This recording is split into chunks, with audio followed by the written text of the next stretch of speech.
Well, hello, everybody, and welcome to Jim and Rob Overanalyze Movies, the live video podcast that goes above and beyond the review to bring you a deeper look at the craft, the story, and the meaning of the films we watch. Today, got a couple of items. First of all, Jim is still in travel mode, so we've got a guest host for you. I'll be bringing somebody, a great friend of the show, somebody you've seen before, but I'll introduce him later. Second, everyone, a bit of an apology. We had some technical difficulties yesterday related to power, so we weren't able to do our show on Baahubali to the conclusion with our great friend Shashank Vachari, our man in Chennai. Rest assured, though, folks, we're working on a reschedule already. We will have it back. We will be doing this movie soon-ish. We'll keep you apprised. Another thing I wanted to promote was, of course, last weekend on the 8th, we had a real treat. We were able to interview the executive director of the Reframe Project, the director of the Reframe Project, Andrea Wilson Mirza. And I've packaged it all into just the interview. You'll find a link in the description for that. So check it out. Now, of course, this week, we're going to be talking about Free Guy. But I think what's more important right now is to bring on our co-host, a man you know, Dragon movie guy, Brian. Hello, my friend. How you doing? Hey, Rob, how's it going? Pretty good. As we were just discussing before in the green room, little hot in Winnipeg. Not as hot as Nevada, but it's warm and it's a humid warm. So yeah, we got the heat, you got the humidity, and somewhere in the middle is summer. That's a good one, man. So that's what. If we ever meet face to face, we'll have to develop a meetup that is literally, north to south. And hey, here we're all comfortable. Yeah. So we need to find that latitude that is a permanent late spring. Yes, or do we just wait until September, sometime between the freeze and the thaw for Canada, and somewhere between the sweating and the monsoons for Vegas. So we could do that too. Alrighty, man. Are you good otherwise? Everyone healthy and safe? Healthy, wealthy, whatever the thing, and wise. Yes, everything's good. And we're talking Free Guy today, which is my favorite movie of the summer so far. Okay. Well, then let me going to kick you off the screen quickly and get into it. Okie doke. That's like Brian said, we're looking at Free Guy. This film, directed by Shawn Levy, written by Matt Lieberman and Zach Penn. Now, Shawn Levy was the producer. He directed the Night in the Museum flicks. He's also the producer of still my favorite movie that I watched in the last year, Love and Monsters. Zach Penn is, of course, famous for a number of flicks, but probably the one that folks, especially given the movie we're watching now, may think of is Ready Player One. He wrote that, or adapted the book, Ernest Cline's book. It stars Ryan Reynolds and Julie Comer. Also stars Little Rel Howery, Joe Keery, Utkarsh Ambudkar, and Taika Waititi. The film itself, the gag is Ryan. Here, let me pull up. I've got graphics that'll help us here. Ryan Reynolds plays Guy. Just a regular schmo going about his day in Free City, where he is a bank teller. He gets up in the morning, he goes to work, he hangs out with his buddy, he gets a cup of coffee, and he's forever wishing, don't have a nice day, have a great day. That's his shtick. And he is a guy stuck in a groove. Of course, he meets Molotov Girl, played by Judy Comer, who kind of gets him out of this groove, knocks him out of his track, let's say. And all of a sudden, he starts interacting with his world and discovering it and beginning to realize that he is actually just a background, a non-player character in a video game.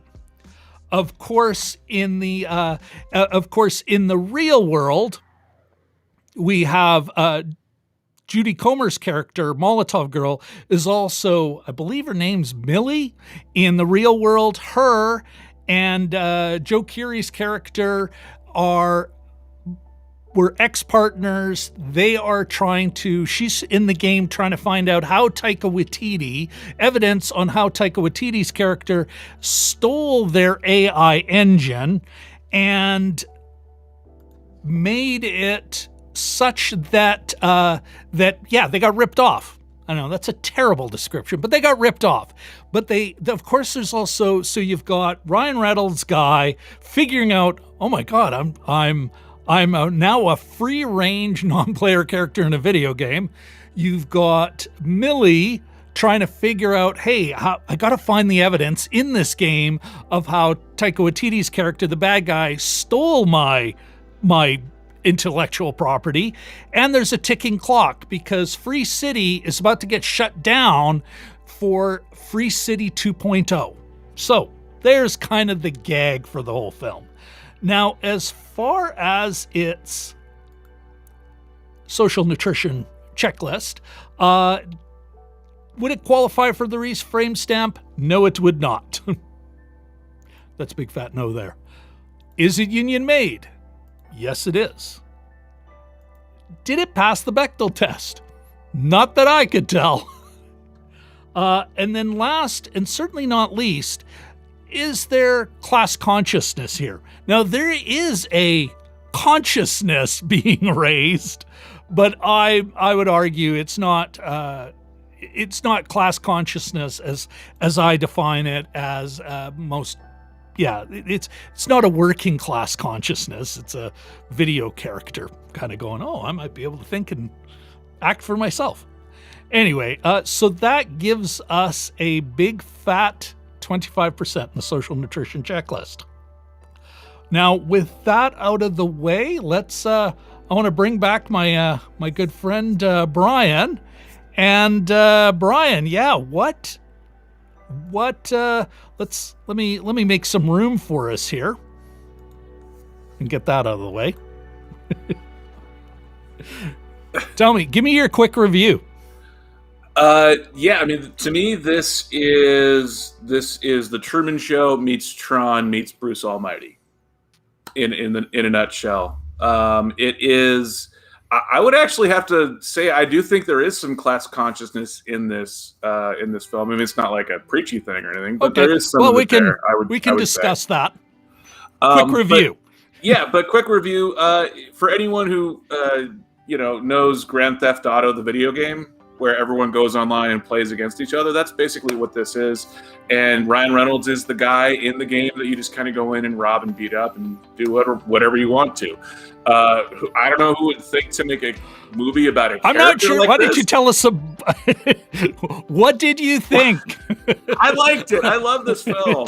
This is everything that you want in a summer popcorn film where you don't have to think too hard. It's Ryan Reynolds at his best. They built the film around Ryan Reynolds in a really good way, and it's just a lot of fun. You can turn your brain off and just go to the movies, go to the Metroplex, and enjoy all the pretty pictures up on the big screen. Gotcha. And Jodie Comer is amazing too. I love Jodie Comer in this film. Yeah. For myself, you know what? During it, I had a perfectly lovely time. At the end, I was like, "Wow, wasn't that a nice movie?" Notwithstanding, I think there was it may have fell flat a little in the climax. there is a couple of characters I didn't buy, including Joe Keely's buddy, the character played by Utkarsh. His character I didn't buy, and there was a couple of cringy moments, including the whole the side eye that Julie Molotov girl gives. She slides off and goes, "Oh, enjoy your lifetime supply of virginity." You know what? It was a cringy moment because all I could think was, all you need to do is do the same move and go. And it's like, yeah, that's the same joke. They're going to the same place. That said, yeah, it was a perfectly fine movie. Reasonably light on its feet. I had a fine time. Again, I at the end of it, I was like, what a nice movie. So yeah, I take it I like this movie a heck of a lot more than you did, it sounds like. If it's fine and nice, that usually means boring, though. We'll get into the deeper the deep dive in a minute or two, man. But would you say it's worth our audience's time? Absolutely. And worth going to the theaters too. Worth putting on a mask and trying to eat popcorn through a mask. Definitely worth going to the theaters to see. Because it's a good movie and it's visual, so to me that says go to the theaters and have fun in the summertime. Mm-hmm. Yeah, for myself, I definitely think it's worth people's time. I am not 100% sure. Like I said, it's a nice movie. Is it a good movie? Never mind great. Is it a good movie? Well, it's good enough. So if you don't see it in the theater, I think I got more out of it by seeing it in the theater, but if you don't see it in the theater and you wait till end of September when it's going to be on Disney Plus and you're looking at it on a 50-inch screen, I'm like, you'll be fine. You'll have a very pleasant time then as well. Anyway, there's my hot take. It sounds like you're saying this movie could enjoy a lifetime supply of virginity with how nice it is. I'm not like, again, it's a nice movie. Ryan Williams is doing his nice act. You know what? Let's get in. Let's keep moving then. The Craft, and I'll elaborate on what I'm talking about here. I think as far as the performances go, and again, notwithstanding the cringe moment, that one cringy joke. Actually, there might have been 2 or 3 in there, but that's the one that sticks out to me. You know what? Ryan Wilson is doing it's almost like the flip side of his Deadpool character. This is Ryan Williams, Ryan Reynolds, whatever the fuck his name is. Ryan. He's Canadian. He's one of your guys. Come on, he's Canadian. So what? It's the Canadian Cumberbatch. He has not lived in Canada in who knows how many decades. Whatever. Yeah, but in the metric system, that's only about 4 or 5 years. He is doing his nice guy thing. The flip side of the Deadpool coin. It is how I imagine he interacts with his children. Positive, supportive, kind of guy who'd be like, I'm not fascinated by him, but I'd love him as a neighbor. This is a guy who would not mow his lawn and have all the shit thrown onto your lawn. He'd just be a good neighbor, unlike apparently Rand Paul is. Julie Comer, though, is necessary, and her characterization, she brings enough little bit of vinegar to it that cuts the saccharine sweetness of Guy. It brings a bit of, and the other thing I loved as far as the look goes and everything, I love the fact that she was never in heels. She's either in runners or boots. Like, it's for once you have an action star that is in clothing. I would say, well, there's somebody who can kick some ass and run around and hop on a motorcycle and that, because they're not screwing around in heels. The other thing I really enjoyed, craft-wise, is how well they built the world. it really did feel like, as you said, Grand Theft Auto. Oh, I'm sorry, man. It felt like it was Grand Theft Auto. You know that, or even Fortnite, any of those open sandbox. Hey, you could follow a mission track, or you could just wander around. You could try and, not quite Minecraft, but you could do the opposite, which is what one of the characters does, and we'll get into that in the story. Yeah, so those are the elements I really enjoyed. I thought it had a pretty good built world. I thought it was weaker in the real world. Actually, I didn't feel like they were in a real company.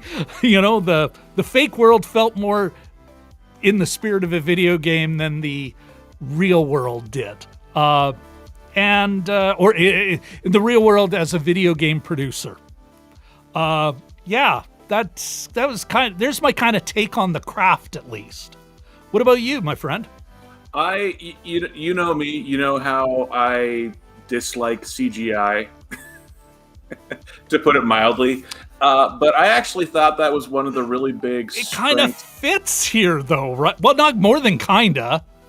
Well, it is, but it also, the quality of it, the look of it, actually, of the CGI, looks really good.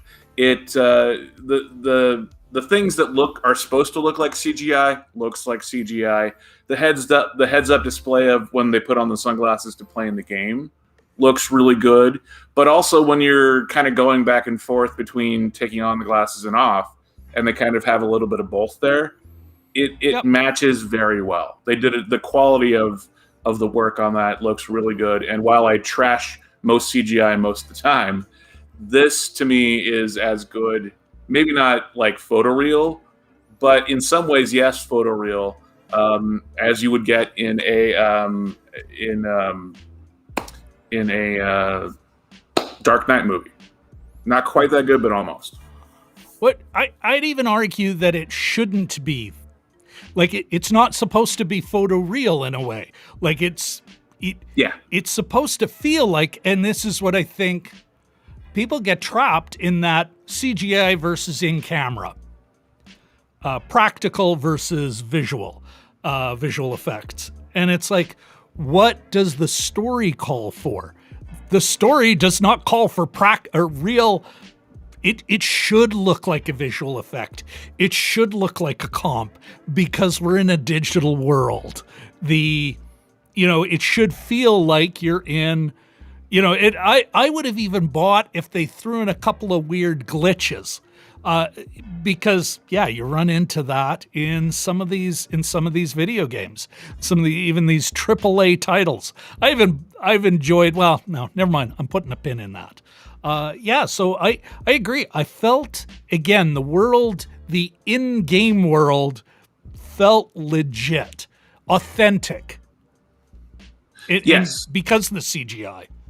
And I guess what I'm meaning to say is the way that it was done looked like it should. Like when they're going for photoreal in most movies, there's the term is uncanny valley, where when you get 99% of the way towards something, but that 1%, that final 1% is kind of elusive.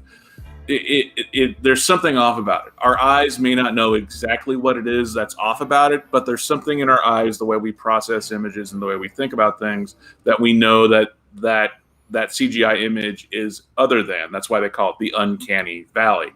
There may be some of that in this film, but for the most part, the things that are supposed to look like CGI look like CGI. And when you and you didn't like that? Huh? No. I'm saying there's zip wrong visually. There are no, because there's no uncanny valley for us to worry about. They're not trying to fake real. Like that. Where do you run into the uncanny valley? When they're trying to say it's, hey, this thing, it's why there's that always that kind of cartoony aspect when Yoda is fighting in the later in the prequels. Thank you. Yoda's fighting in the prequels. It's like, yeah, that's not a real thing. That doesn't work. Here, though, everything is supposed to not work, and they pull their punch. It looks like a graphic. Anytime it's only a couple of times where the character's moving around, but even that, they kind of have they have earned our disbelief. Yeah, I think the world building is in some ways its strongest. The in-game world building is its strongest suit. Felt real. Felt like a video game, I should say. And even when things aren't supposed to look real, it's so seamlessly done that it all looks like one work of art. You're not seeing the stitches, you're not seeing the seams, you're seeing the whole picture, which is when the CGI is not done right, you see it. Something just appears off. In this case, to me, I literally just got back from watching it the second time this afternoon, and I was looking for the edges. I was looking for the guy behind the curtain. I didn't see anything. Like it was that well done, including when they do so obvious. Yeah, and for example, there was a shot, and you see it in the trailers too, where he jumps off a building, and instead of dying, like these clear inner tubes kind of surround him, and he survives. He's like, I'm invincible. And in the film, you see, obviously they're CGI inner tubes initially, but then they cut away and then they cut back in sort of a Texas switch, and Ryan Reynolds is climbing out of actual inner tubes. Yeah. So a lot of little filmmaking stuff like that to kind of show you both, and yet there's not really any difference between them, at least, other than just a quick cutaway. Well, it's a real testament to the craft. It earns our disbelief. Yes. Okay, let's anything else about performance? What did you think of Taika Waititi, for example? He was a great bad guy. I loved him just being the douchebag computer programming conglomerate king of the nerds sort of thing. The guy who owns the $1 billion company. It's his sandbox. You're playing in his sandbox, and he's going to be as dorky, powerful, as alpha nerd as possible. I loved how he kind of relished being the dick. It was a lot of fun. And only once did I hear him kind of go over into Cork's voice. But yeah, he was great as the villain of the film. Yeah. You know what? That's one of the areas I do disagree with you on. I didn't enjoy his character. I don't think I'm not sure what it was missing, but at no time when he was on the screen was I feeling any kind of, not that it is a comedy. Well, it's a action, mystery, romantic comedy. I never felt like, here is the bad guy. Yeah, I didn't. It's like, okay, I know he's the bad guy. I know he's supposed to be the bad guy, but I didn't feel any kind of peril for our in real world hero, Millie, Molotov Girl, or her ex-partner, character played by Joe Keery. Keery, sorry, my bad. Played by Joe Keery. Yeah, I was never worried for any of these people. It's like, that'll be fine. This guy is, and it was weird. It's like, okay, are you going to be the buffoon villain, or are you going to be kind of the smart? Because at times it's like, oh, this guy's smarter than I think he is. No, he's a buffoon. Like it's one of those things where it's like, there's got to be, maybe two clown. I don't know. I just never was fearful for our characters. I was like, they'll be fine. Well, he's not supposed to be the shaking in your boots kind of scary. I kind of thought of him as, but he's a villain. He should have some threat. There should be some menace. Come away, and every time he's in the scene, I should be like, ooh, there's a dick. There's a dick who could F up our heroes. And I never felt that once. Never once. Because he's a toddler with a loaded gun is what he is. He's not I was never worried. Evil. I wasn't even thinking about taking the gun out of its hands. I was like, it'll be fine. Safety's on. Nothing's happening. To me, he's sort of the boss hog from Dukes of Hazzard. He's just that completely buffoonish kind of a villain, but yet you still know that he has power in that world. He has the power to make your life You're not convincing difficult. me. No? But the other thing is, too... Why do you think you're going to be able to prove that I'm wrong on this? I'm just telling you, I never felt that once. I disagree, but you're trying to make like an argument here, and I'm like, why are you wasting your time, man? Well, I'm still going to go, didn't feel it, not buying it. I guess in some ways, though, I kind of agree with you to a certain extent, because I do think that was a little bit of a conscious choice, because this is not Hannibal Lecter. This is not, I mean, he's a threat in that he has power. I'm not saying that. Yeah.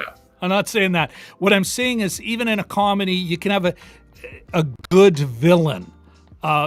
And what I've seen, the thing I've learned with this great experiment is how important the villain is to the whole piece, and that the villain better be able to, you better be worried about your protagonist, and I think maybe in this piece he should have been more douche, less clown, and that may have been where, because if in and maybe this is one of the reasons I never really bought the company side like I did the in real life side, is that this villain didn't come across enough. Like I didn't go, oh, I know that asshole. I worked for that dick.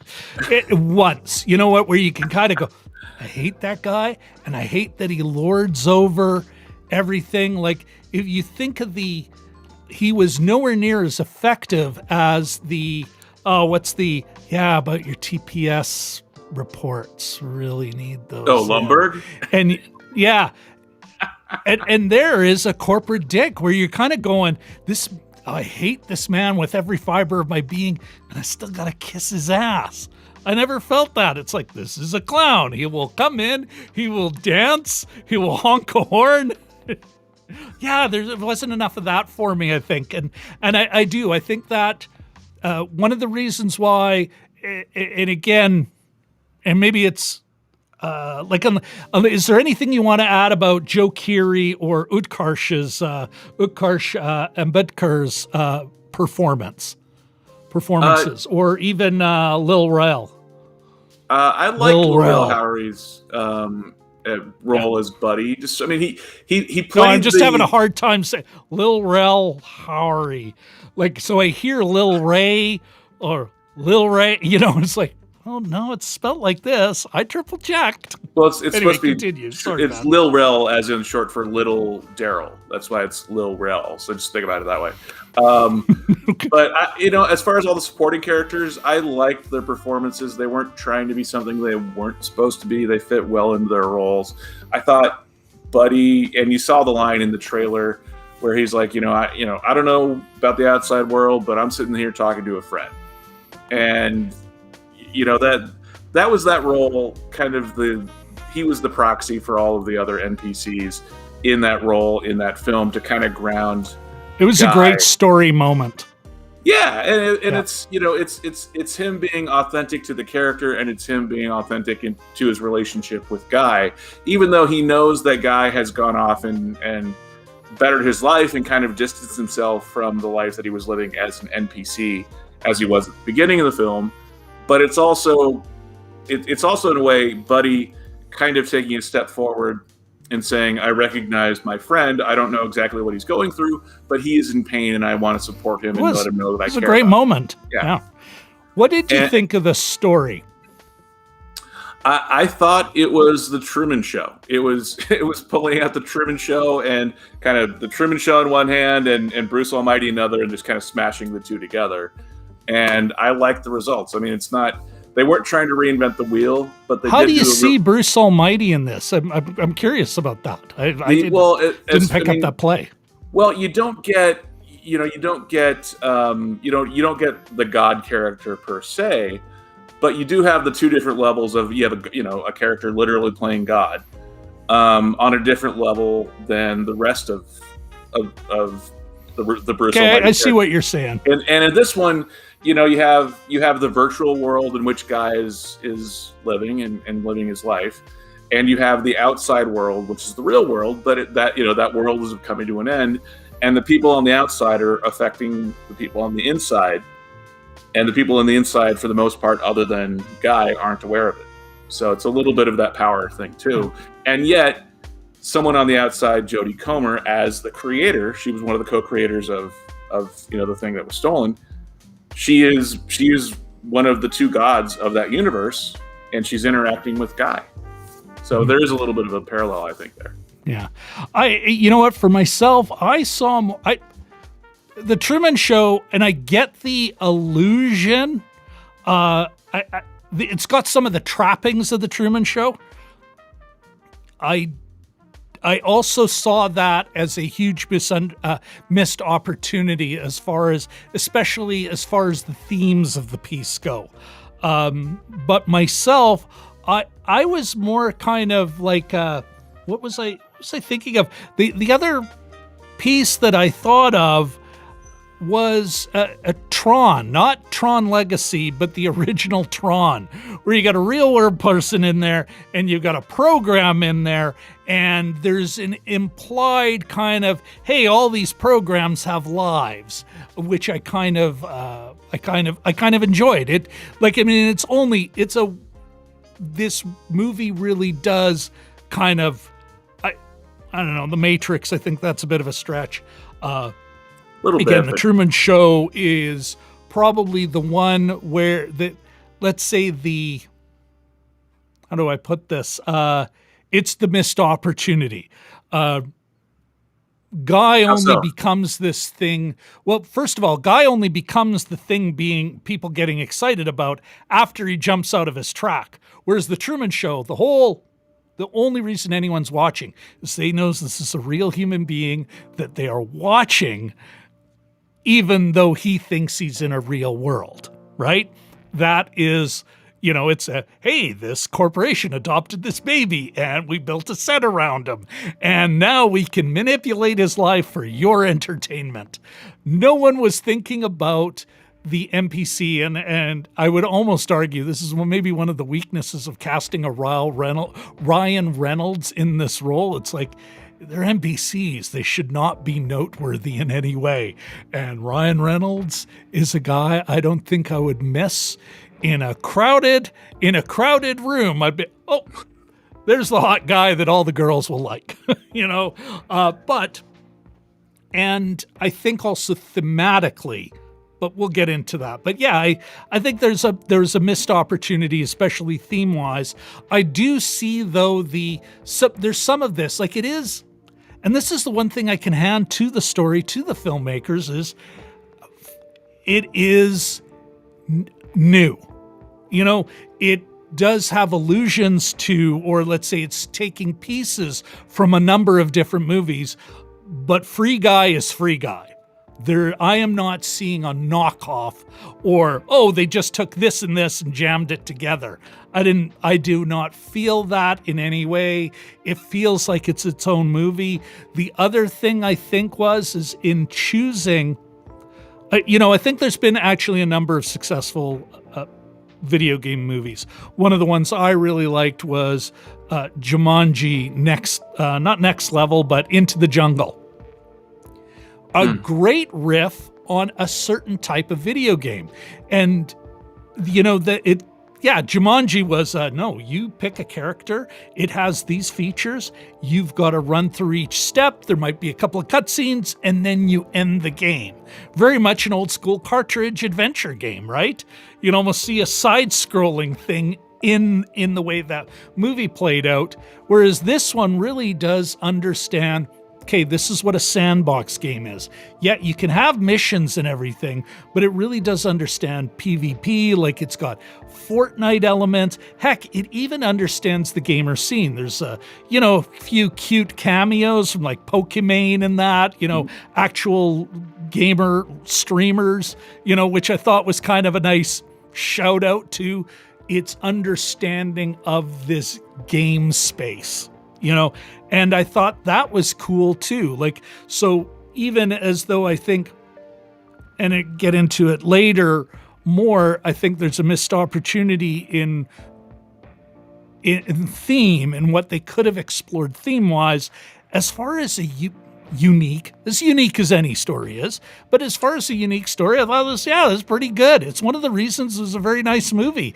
I was in no time saying, saw that gag already. Oh, know that. Oh, boy, this is an homage to another movie. At no time do they reference better movies. Like, it stands on its own. It's kind of nice to see, because what have we seen otherwise? What are some of the biggest movies we've seen? Black Widow, which I'm very happy with, but characters I know, some characters I don't. It's just another part of the MCU season 4. The Suicide Squad, let's just see if we can't crank this up again. Like, there's all these movies that were like, I'm not seeing anything new. I'm seeing riffs on the same thing. Whereas I think Free Guy was new, and that's good. And Free Guy too had a pretty perfectly clear good beginning, middle, and end.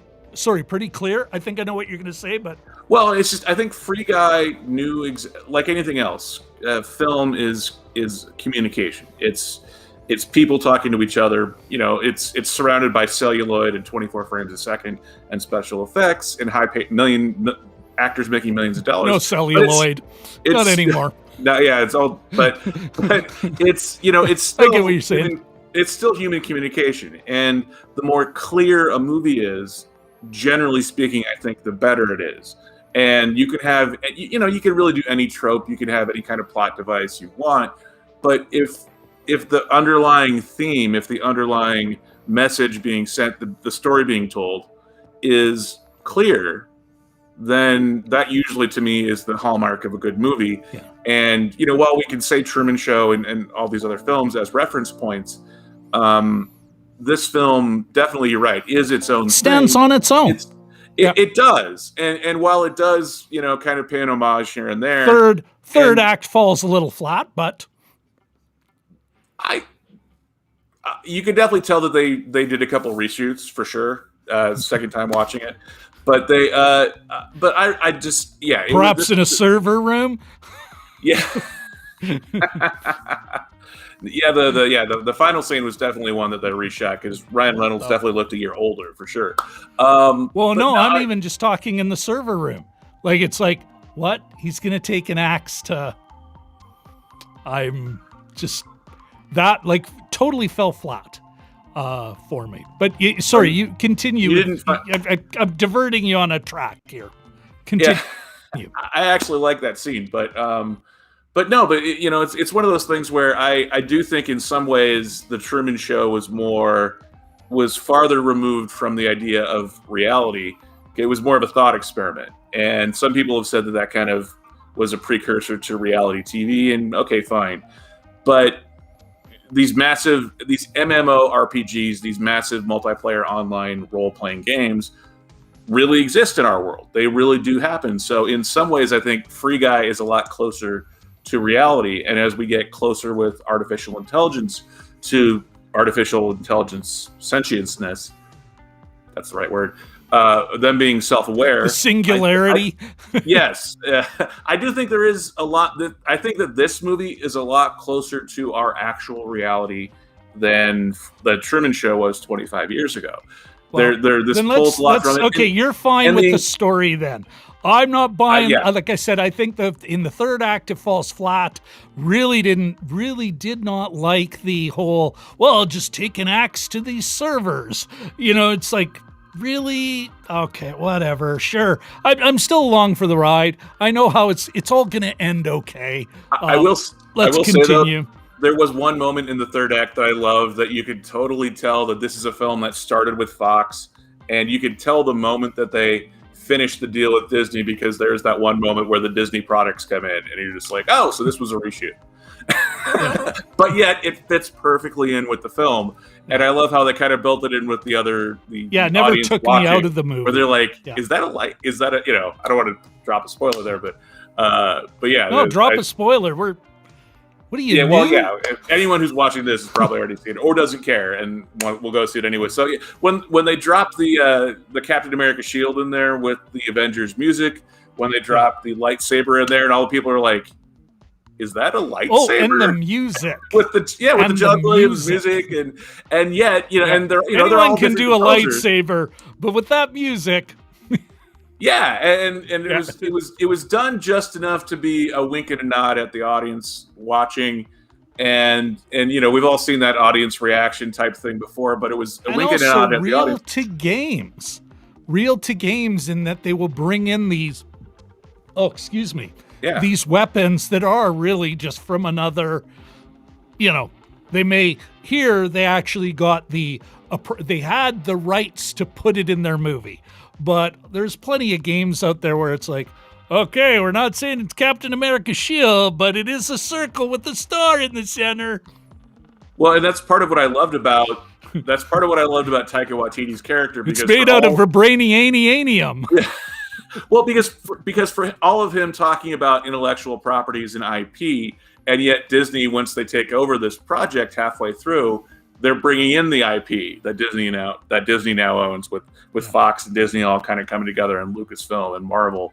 So it was kind of playing both sides of it that I really loved the meta-ness of it and the Ryan Reynolds-ness of it. I loved all that kind of coming together in one giant and having the music, but not like going overboard with it, and having its moment going, okay, yes, we own the Avengers. This is Captain America's shield. We have the cameo was cute. Yeah, exactly. The one of Chris Evans going, what? Okay. What the? Yeah. Yeah. No. Quickly before we get into meeting, actually, I'm going to take advantage of this time to beg everyone for a like.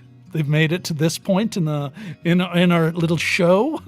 Of course, please subscribe and. Don't forget to ring that bell. All right. Now the meaning. Why don't you continue with what you're talking about as far as what is the meaning of this? What does it all mean to you? What did you read out of the film? I saw some of this the first time. I just thought it was a little bit more lip service the first time. The second time watching it, I thought that there's a lot more of the class consciousness in this film than I saw the first time watching it. And I was actually thinking of you as I was watching it going, aha, I'm going to bring this up.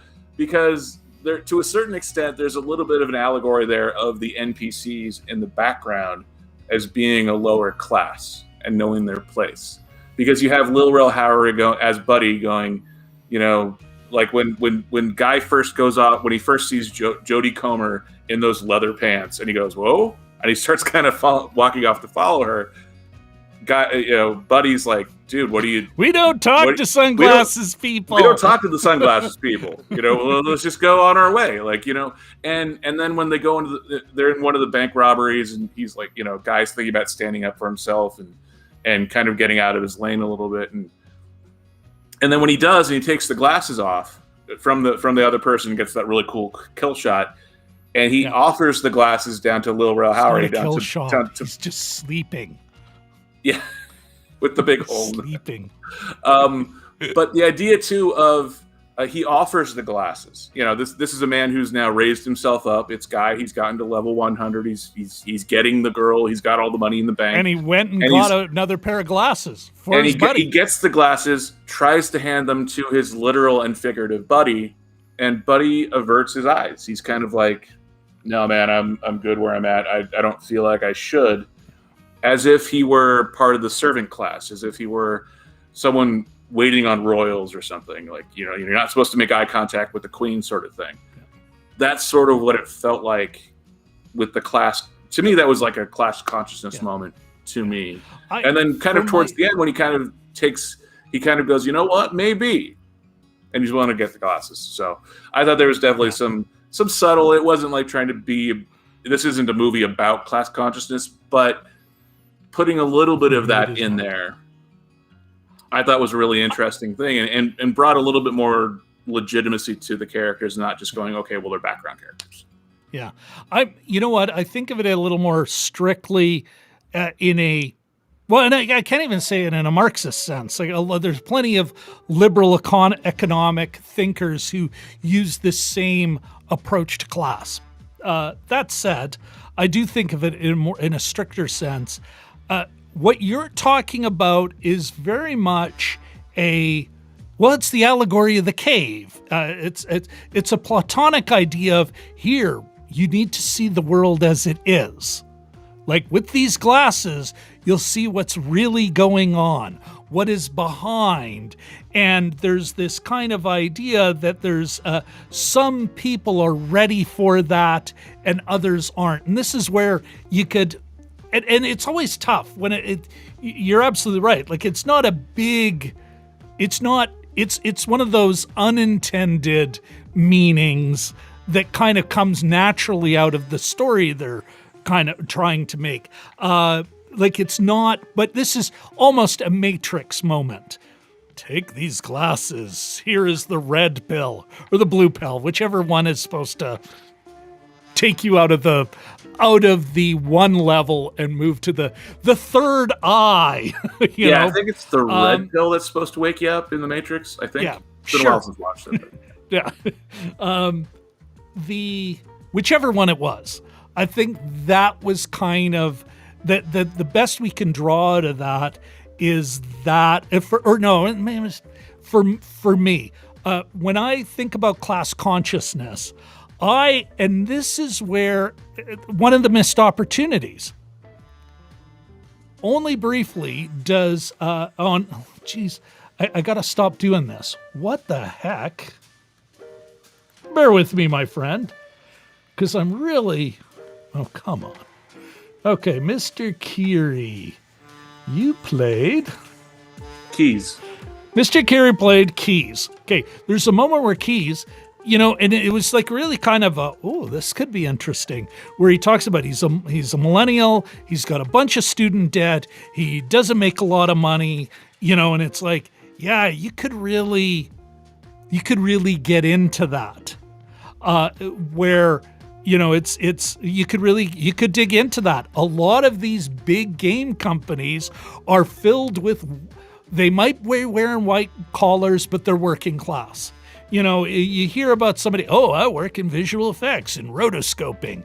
That is the grunt work of visual effects. They're paid shit. They're kept on shitty contracts. It's mind-numbing, tedious work. It's miserable work. Not factory miserable. It's not toxic fumes miserable, but it's still a shitty job. We could have seen some of that, and that would be like, again, an actual working class individual. Well, but I think. Sorry. Let me finish here. So I think there was maybe not an opportunity miss, but kind of almost one of those. Well, of course they're not, because it's all still a bunch of rich people who don't look at the world this way. They'll make an allusion to it so that their younger people can. Oh, that's what I am. But then they jump to that they're really indie. They're indie game makers, and even there's a moment where Taika Waititi, the bad guy, again, I'm gonna get his ridiculous name. Oh, come on, Antoine. Thank you. Oh, there we go, Antoine. Ridiculous spelling. Okay, Antoine. He actually says, hey, I know you got the brains for it. You could be a programmer. He's like, no. So there's almost that would be a false consciousness moment of the worker is choosing his own misery. For me, it can't be class conscious if it's a very kind of like you've got to stretch to make the NPCs and the player characters, the robots versus the actual real human beings. That's two classes: the rulers, the patricians, and the plebs. especially when you've got a real life work that you really could have explored. Again, this is what one of the things that frustrated me about Taika Waititi's character is he wasn't a real corporate dick. And if he was, and we all had that feeling of a bot, we've had that douche. We've had that douche boss who hits on the girls, who does just behaves badly, and everyone's stuck because they're trapped in a student debt cycle that just won't let them get out. They can't afford a house. They can't. There, I'd go, okay, now we got a class-conscious film. But to not look at the real-world characters that way, but I would say the NPC character, it's a stretch beyond, like 8 stretches beyond, in part because they're like, it's too big a stretch. They're not, the players and the non-player characters are not all human beings, one exploiting the other. It's just, fundamentally, because even when they get hurt, they don't get hurt, Well, yeah, they respawn. It's the video game characters. But, so you didn't think the part in the third act where Ryan Reynolds is the quasi, Forrest Gump's mom. I'll lead you to a new world. Like Moses, and they go on strike. Like Moses, I will cross the waters.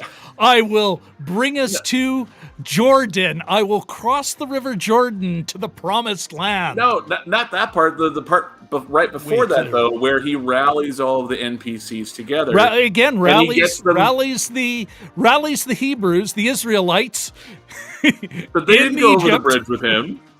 No, I'm saying that he rallied them to go on strike. He rallied them to put down their mops and brooms and whatever, or their go hang out and have coffee. Yeah, and the flip side of that too is then way the too one much of a percenters stretch. come, but then the one percenters come in and they're doing their thing, and they're like, "Where's all the help? Where'd they go? There's no one around." The people we were beating up on. Like, they went on strike. Too much of a stretch when you have real workers where you could have looked at them realistically. Like, and again, Keery, Keys, we find his apartment and it's like, oh yeah, you're barely getting checks. Boy, it must be hard to make rent in this palatial apartment. He is doing fine. And that is, again, not a realistic view of how these big corporations work. And yes, it's, I don't care what's happening in the cartoon world if in the real world they're not talking about that. And the cartoon world, they're really not. It's not a class analysis. It's like he's Spartacus, maybe a weird kind of Spartacus who actually does get to deliver them. Because there really is no war. Heck, half the one percenters love Blue Shirt Guy. He's their hero. It's really only affecting one guy.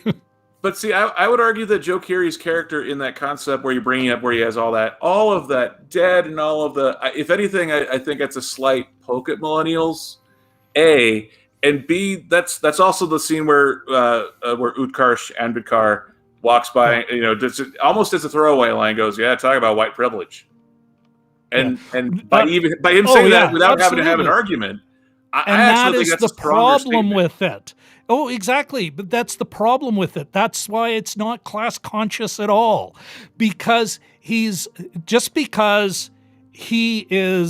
look at the way they draw it. This is fundamentally, again, it's a nice movie. I don't want to get too wrapped up in this, but if there's something wrong, like with a capital W, it's one of the things is just that. Why is him talking about debt white privilege? It's not a white privilege moment. That Utkarsh might be shit. God damn it, character name. Think he was shit. I thought he was a pretty good job in that role, kind of. Mouser, yeah. What fucking name is that?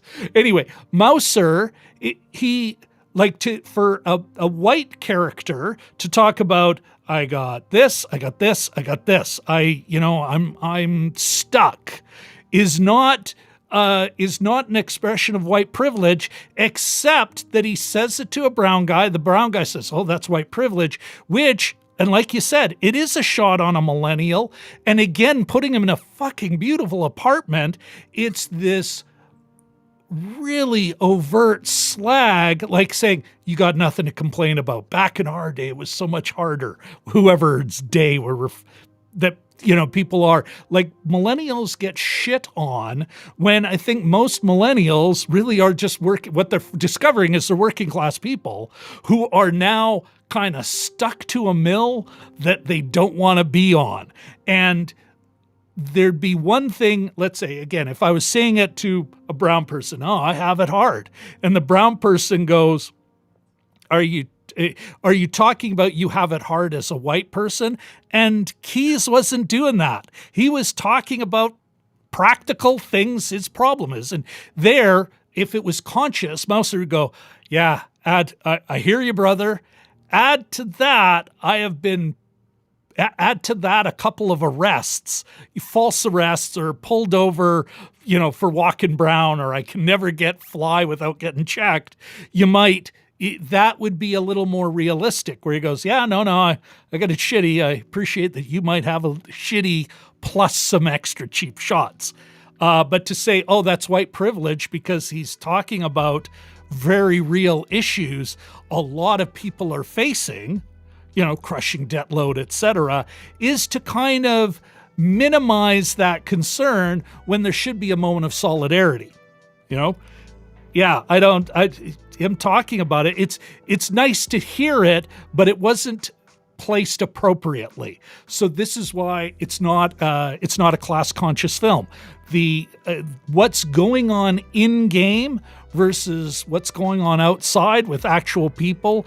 I think it's like, how can you talk about class consciousness here when you can't fucking do a proper analysis of what the actual human beings are going through? Brown guy says white privilege. Is he pointing out actual white privilege? I don't see where's the white privilege he was pointing out? That he's got debt? The fact that the fact that it's a guy who's complaining about just, and not that student debt isn't a thing and it's not an issue, but that was sort of his way, I believe, of saying, I wish that the only thing that I had to complain about was, my student loan debt, when his problems are so much bigger, but yet that was just sort of, we never see any of those problems. But that's the whole we point, never see any of those comedy. Problems.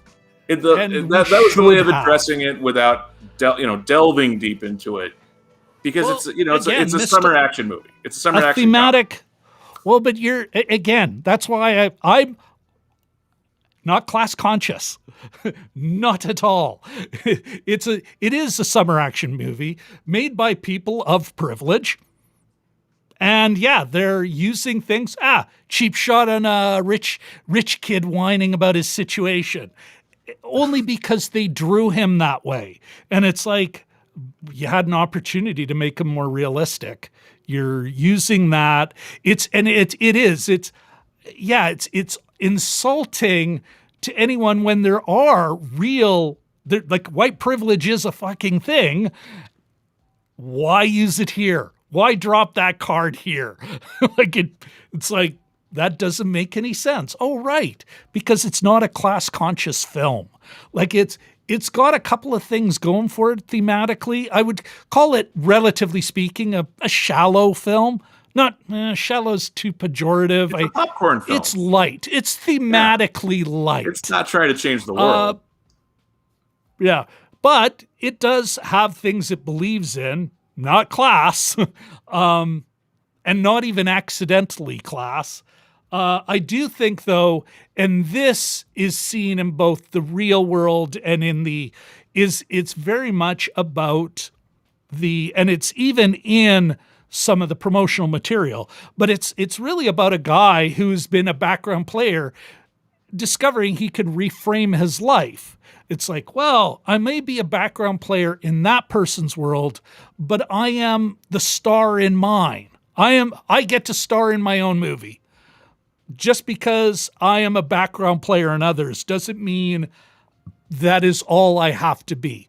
A very much kind of I get to do what I want, follow my bliss, which is conventional. It's something that is celebrated regularly in the Western world, especially in North America. And that's why I was like, and this is where you've got some lost opportunities here. It could have been a deeper film. Did it have to be? No, but it could have been. And that's why I think when they talk about the Truman Show, even the Matrix and that, it's like, well, there are elements, story devices, but in the end, this is in some ways a pretty vanilla flick about, a couple of everyone kind of going, I could quit this job and go do a tech startup and, change the world. And the NPCs can go live on a magical island with dinosaurs. Where there's no money. And all there's no their banks. friends. There's no money. So apparently they're hoping that somebody keeps the power on. And what's interesting is it's really just a zoo. If we wanted to get a little darker, what is Millie saying in the real world about what they like about their world versus the other world? It's like, we could just watch them. It's like, so you become a player, not to interact, but to go and be amongst the zoo creatures.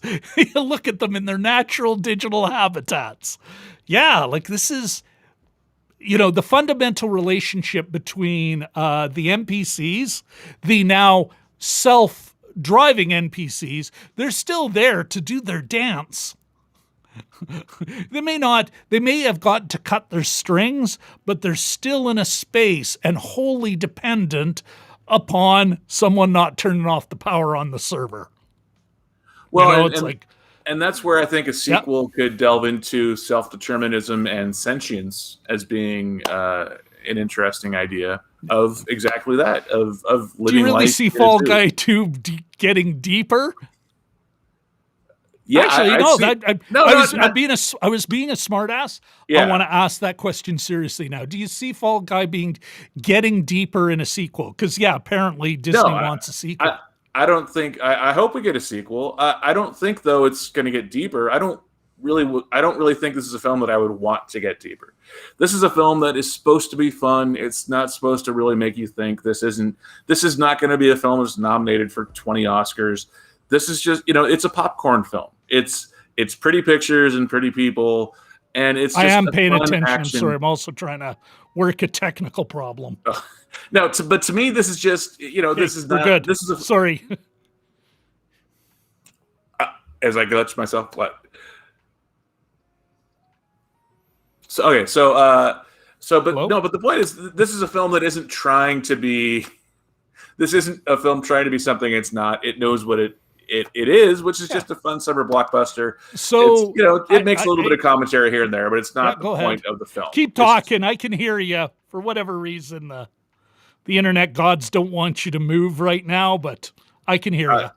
Okay, I am hard lined in, so hopefully it'll come back. I blame it on Restream. It's all good. You're moving right now. Okay, that's always good. So I think a sequel could be one. And you look good on YouTube, so I think you're fine.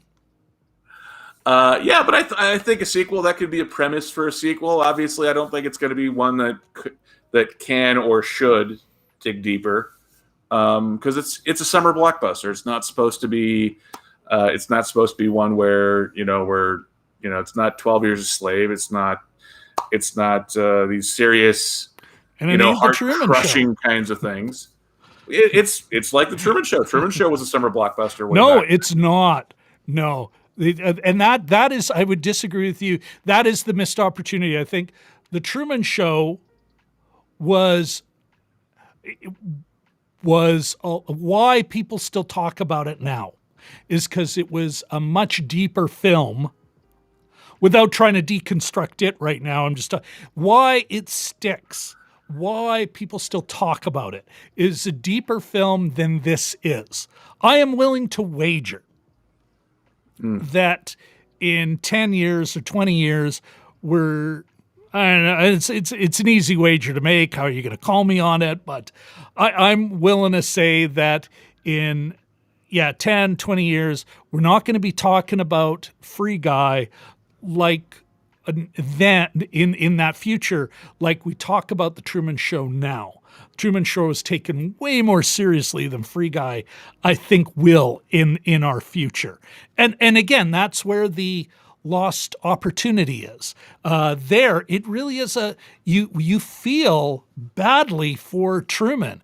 The whole idea is like, wow, these are a bunch of voyeurs, and his life is being manipulated strictly for their pleasure. Whereas in this, you don't have that. You don't have any. You have some sympathy for our main non-player character, but it's all his. He has no he's not being manipulated. He is a robot. And then the robot gains sentience, and that is quickly adapted to, addressed, freedom given. Like it's like, oh, okay, it all worked out for him.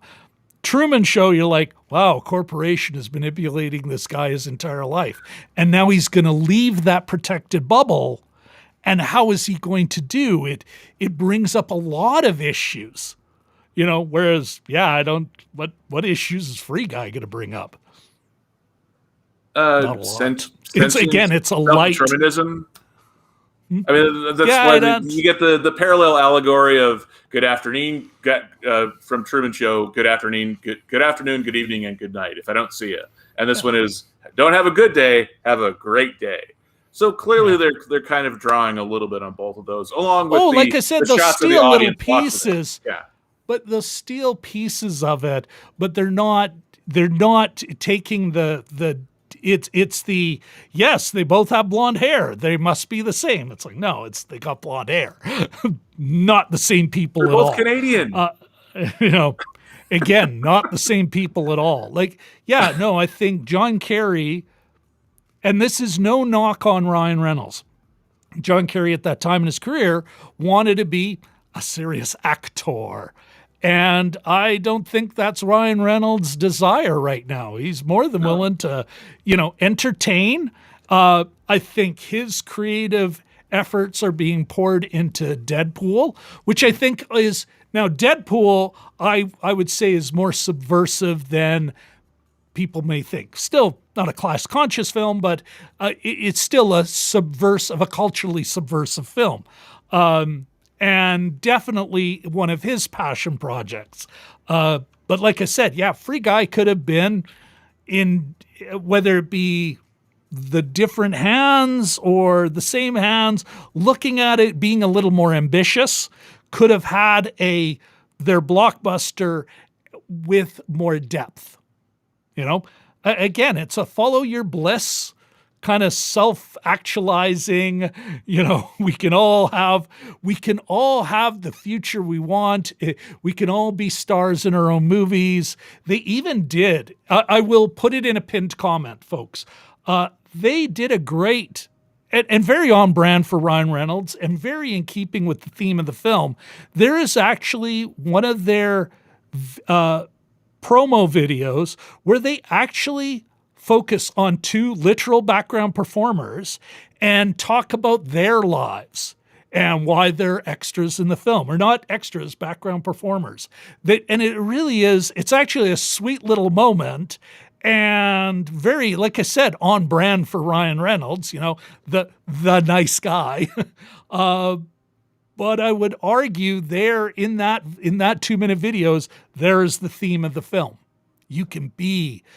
While you may be a background player in Big Shot's lives, you can be a star in your own movie. You too can, and it's like, again, it's a nice little moment. It's got honest heart and everything, but I would argue that it's like, it also shows us how conventional the themes of this film are, how unsubversive they are. They really are kind of, they speak to that part of North America that celebrates individual creativity, and that we can, if we do that, succeed in our lives and make a life that we want. And I'm like, yeah, there's a missed opportunity there because that's just that is not the way it is in North America. It may be the way for some, but for most of us, it's like no, there's still a shitty job somewhere, and a lot of fear. None of us are David Geffen where we can just go hide from COVID for a year on a mega yacht. See, I guess that's where I would disagree. Going on a bit of a rant there, but sorry. Yeah. Well, I guess that's where I would disagree a little bit with the messaging. I thought this was more about people that, at least for the Ryan Reynolds and the Keys character, for Guy and for Keys, I thought it was more about people settling for a less than optimal life. It was for those people who, not for the people that script, that claw and grab their way to wherever they are, and that's maximizing their potential. I think this is more about those two characters, and obviously Guy is an extension of Keys. It's really the ones that are unhappy. They don't know why they're unhappy, or maybe they do, maybe they don't. But they're sort of ones that have settled. They're not ones that have gone for it. Well, and that's what I mean about that follow your bliss. That is the message of the film. Don't settle. Follow your bliss. Act in the world, and it'll work out for you. What does Keys get? He gets the girl. What does she get? Like she's kind of the character gets a man with fire. But she also gets her fucking company. Like she gets what she wanted. Her engine back, her ability to work in the world that she wants. She doesn't want the money. She wants and sparks other people too. Like she really is. She's the character with almost no arc. She is the agent of change for Keys / Free Guy, because they're flip sides of the same coin. Or almost like the not even flip sides of the same coin. What is the real life? Keys is the real life Free Guy, as Free Guy is the in-game Keys. Even down to the name Keys. Well, and to a certain extent too, I think you could argue that Jodie Comer as the hardest worker Molotov in the film, girl. Yeah, as Molotov girl. You could make an argument that that's sort of a sexism argument too, where the women are doing a lot of the hard work, and when the lazy guys finally decide to achieve something, they get up and go, "Hey, look at what I can do," and she's like, "Yeah, I know. Good for you." That she is the agent of change. It could have been a guy, it could have been whatever. Like I'm not sure that that's necessarily gendered. They had more. And actually a nice little bit of progress when the bombshell is, although we always still see her with lots of cleavage, but at least the bombshell goes, he does the standard thing. You could be with such a much, there are better guys than him. And she's like, or I could be with no guy. And again, there's a nice, honest, progressive moment where he goes, "Oh yeah, most of us are awful." Like he supports her in that. Again, how I imagine Ryan Reynolds is with his kids. He may be an awful father, I don't know. It is how I imagine him, in interacting with his children. Super supportive, willing to let them have their own agency, all that stuff. Yeah, I think actually. And although we don't actually see, it doesn't pass the Bechdel test on one level, it is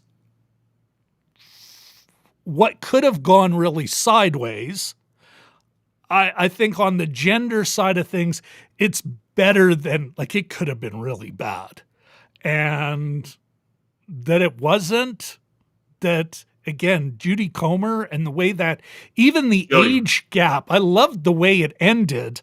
I loved the way the romantic resolution. First of all, that they finally make it clear to us how Keys and Free Guy are connected, and that Millie Molotov girl is aged up in game. Although, yeah, she's 28, he's 44 in real life, both of them. It's like we're not feeling a creep factor, and that even he is, it's like, hey, you got to go live your life in the real world. I'm going to live my life here. Like he's not, I don't feel like ick or some weird kind of, how can I take you out of this? Like it has a nice grounded ending. It romantically, that her and the Keys character, kind of, they try and build some chemistry early on enough that we're like, okay, this is how it should play out. And that they resolve that and we don't feel icky, I thought was pretty good too. Partners in business and then partners in life. I'm down with that. There's the literal impossibility of him coming out into the real world, at least as far, unless we go to a sequel. I'm thinking more like 13th Floor. 13th Floor was a great example. Like in, the digital world as game with real people who would visit it. Another much closer, like that was a dark murder mystery. But a lot more, let's say, story similarities, except at the end. And spoiler alert, everyone. The hero of that actually is able to transfer his digital consciousness to the next level that's allegedly the real level. Thinking of Futurama moment. Nope. No more, nothing beyond there. We got clear blue sky and everything. Okay, yeah, not a Futurama guy. No, I've tried. I just, to me, no, but to me, if anything, the age gap between Ryan Reynolds and Jodie Comer is sort of a completely moot point. If they're both adults, they should be able to date whoever they want. Although it is interesting that at one point when she reveals that she kissed him in the film, that Keys goes, "You realize he's 3 years old or 4 years old or whatever." 4 years old. If there was a reference to age difference, that would be the one to pay attention to. Well, I think it's also a great way of nullifying any. Wow, there's like a 16-year age difference. Not offensive. And I get why women complain about this. Because if there's going to be a wicked age difference, it's always an older guy with a much younger woman. And so I get that. But again, like I said, they aged her up in game. She does not look like she's in her 20s. And they resolve it in what's a lot more reasonable, instead of like trying to shoehorn in this fantasy romantic resolution that they didn't have to do. And I liked that, And yeah, as far as, if I met these two people and they were like, hey, we're all consenting adults, sure. But Hollywood has such a long and terrible history of pairing much older men with much younger women that you kind of, it's so bad, it's worthy of note, and it's worthy to note when they're actually not doing that, when they're actually kind of going, okay, that's not actually how most of the world works. The age, while there may be women may marry men slightly older than they are, it's not a 10 or 15 year or 20 year age difference. That is not the real world. It is the real world in Hollywood, though. And you're saying that I think that's there should be an age appropriate thing there that's going on? Is that what you're... Yeah, and I think it is. Yeah, absolutely. Again, Hollywood, it's a legitimate criticism of Hollywood that they love pairing older men, which is almost like it's just the weird fantasy of I'm not saying that they don't men do that. Producers with young women. And so here, they're actually managing it well. Sure, he is. Her character, the Molotov character presents older. And the actual romance is like Free Guy and Millie, like he's just a digital proxy for her attraction to Keys. And really, Keys' attraction to Millie. He poured all his love into the code that he keys on. Yeah, I definitely agree that Hollywood does pair older men with younger women quite a bit. I just would say that there's nothing wrong with that. That people making an argument for being age appropriate is in and of itself really judgmental and ageist in a lot Well, of ways. I Because will. when you see the opposite, when you see older women with younger men, yeah, because we don't see it as much, people don't complain about it. But the idea that people should be together with someone that's in their age I range am is in and of now. itself Whoa! really I am judgy, not I think. saying that. What I am saying is that when it's tilted so grossly out of whack, so regularly, it is worthy of criticism. And when they don't do it, it's worthy of praise. Now, if there was a very, like an honest, and there's been lots of movies that have, actually taken the age difference thing as they develop a relationship, taken that bull by the horns, and really explored it, saying, hey, what would it be? What are the problems with a big age difference? How do people work through that? Like, I've got very close friends where there's, okay, not 16 years, but a number of years difference. And that is something that is an extra challenge to the relationship. Things they worked out. They're both adults. I'm not applying this to any individual in the real world.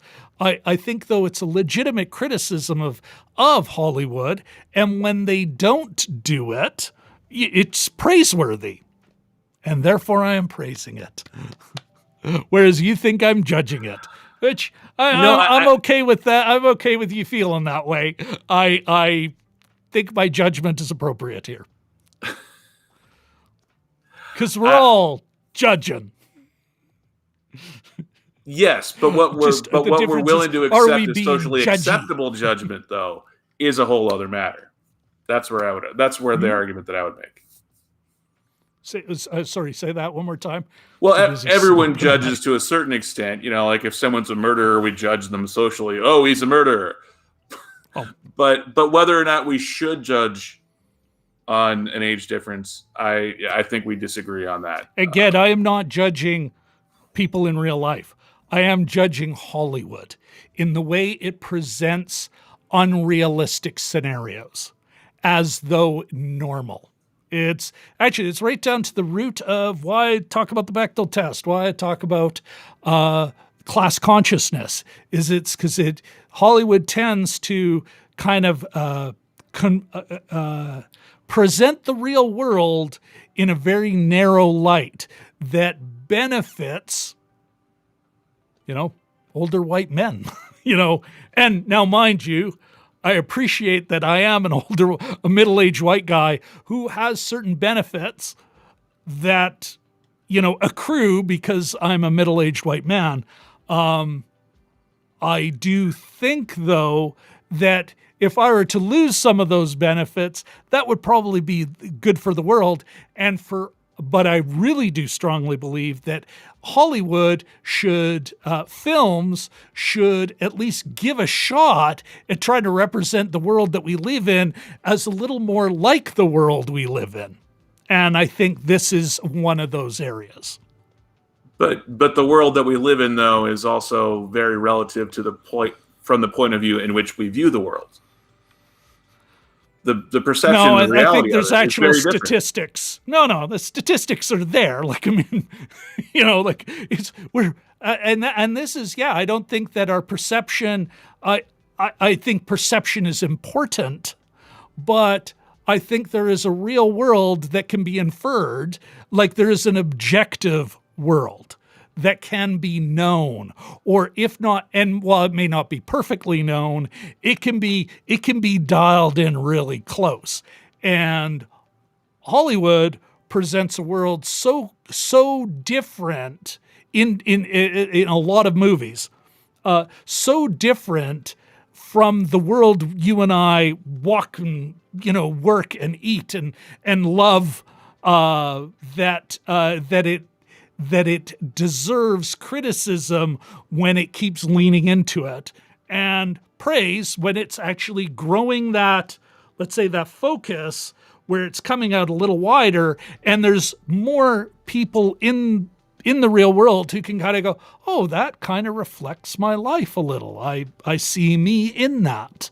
Not I see an archetype in it, but I see, hey, that, and that's what I think, why I think it's a legitimate criticism when it's like either that or it's like, what, we're in medieval times when, well, even then, fine.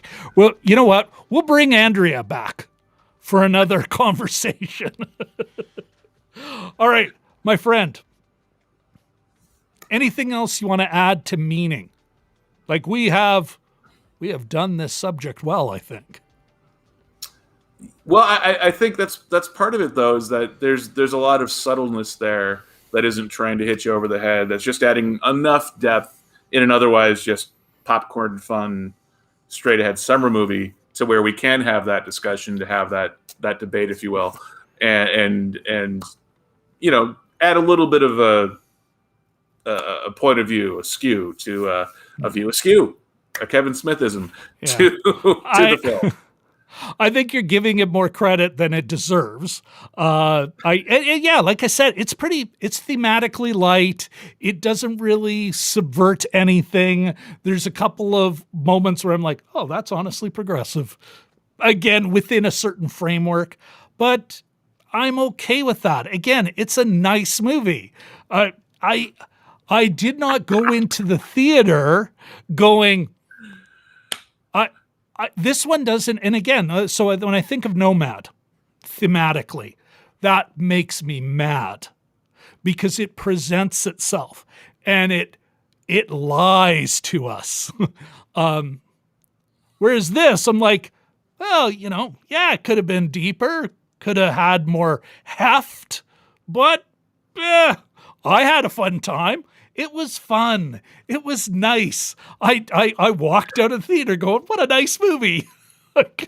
Yeah, but to a certain extent, though, when you're saying it's nice, and you had a reaction to when Jodie Comer's character turns to Guy and says, you know, welcome to a lifetime supply of virginity. No, enjoy your lifetime supply of virginity.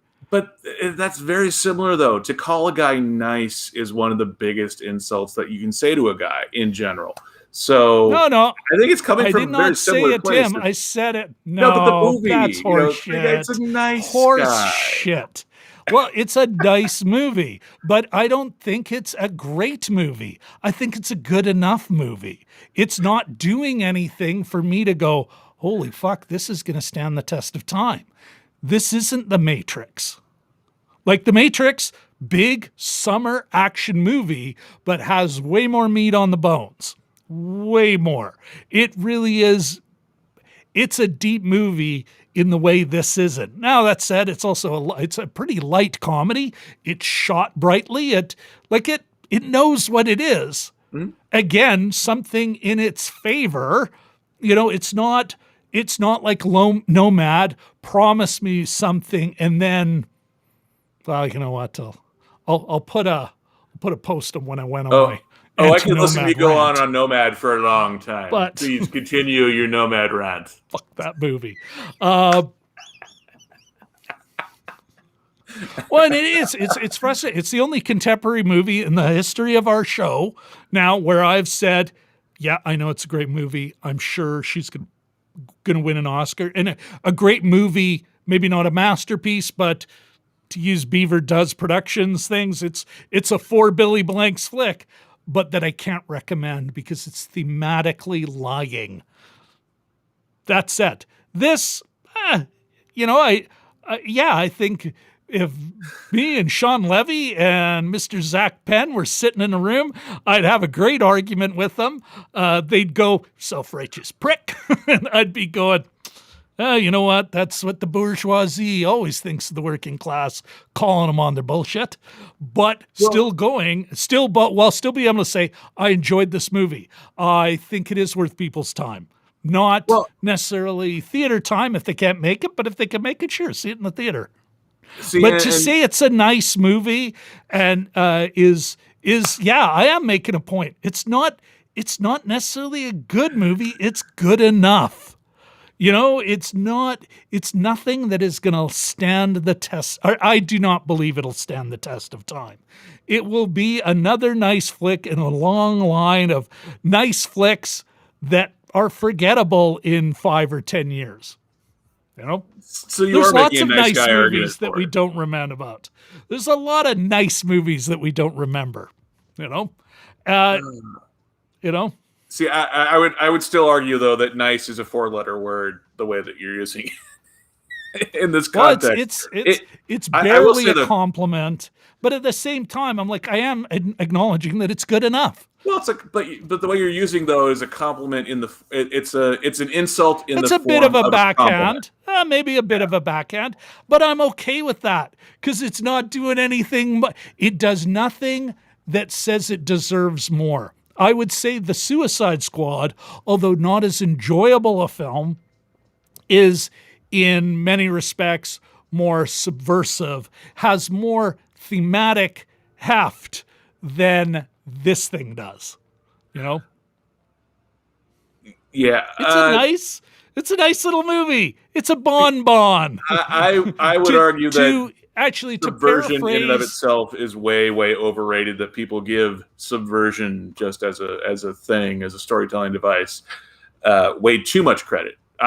For me, I like movies that are just whatever the movie is trying to be. The closer it is to that goal, the better I like that movie.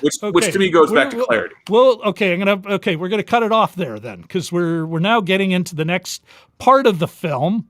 But by the way, I do want to point out too. You brought up the director.